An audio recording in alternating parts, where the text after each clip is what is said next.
as I've drawn behind me. This is taken from Stephen Covey, 7 Habits of Highly Effective People.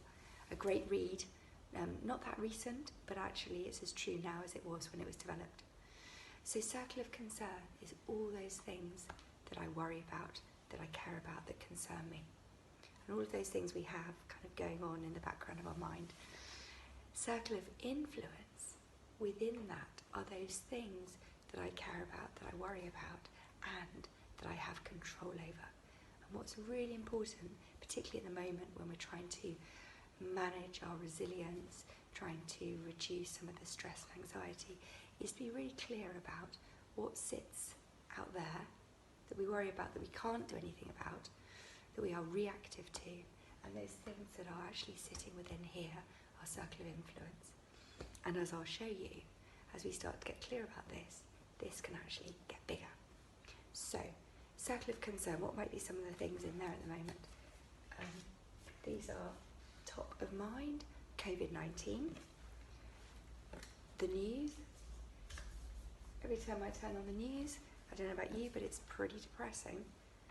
We've got the environment, although interestingly recently there seems to be a small sort of upturn of things like air pollution as a result of everybody staying inside. The economy, clearly a big concern. When things going to start back? What is the impact on us, on businesses? And natural disasters. All these things are absolutely concerning. And the question is, what can we do about those? Well, let's look at what is in our circle of influence, what we can do something about. So my words, what I say, my actions, what I choose to do, who I connect with. So now more than ever, we have a choice around who we spend time connecting with, both at work and also in the evenings. There are much less of those bumping into each other moments. So actually we do have more concern over who we connect with than normal. What I think, that's a whole topic in itself, but actually we do control the mini ecosystem in our minds, and so we do actually have control over what we think about and therefore how we feel. COVID-19, if we break down that earlier topic, big enormous topic, occupying the whole wide world at the moment, actually there are things that we can do to keep ourselves safe and to keep our families safe. So there is a very immediate sphere of influence I can have over something that is a much larger concern. I have influence over what I read and watch.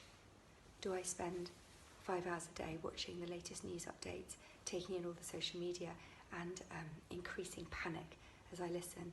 Or actually do I choose to, once a day, watch the update and then do some very, very different things instead? And then this last piece, my leadership shadow.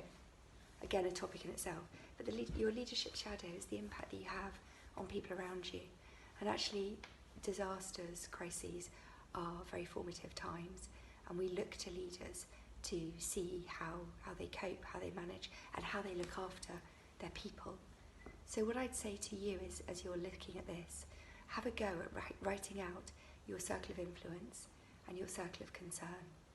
If you get everything out that you're concerned about, and then focus on, of those things, what can I do about them? Actually, none of us have absolute control over COVID-19, if only we did.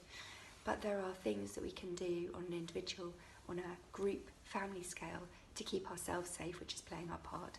If we are in medicine, in vaccine development, there are perhaps much bigger leadership pieces we can play in this disaster.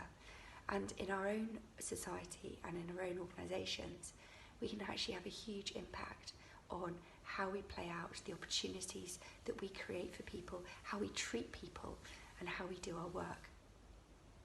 Have a think about it. Do let me know your comments, and good luck.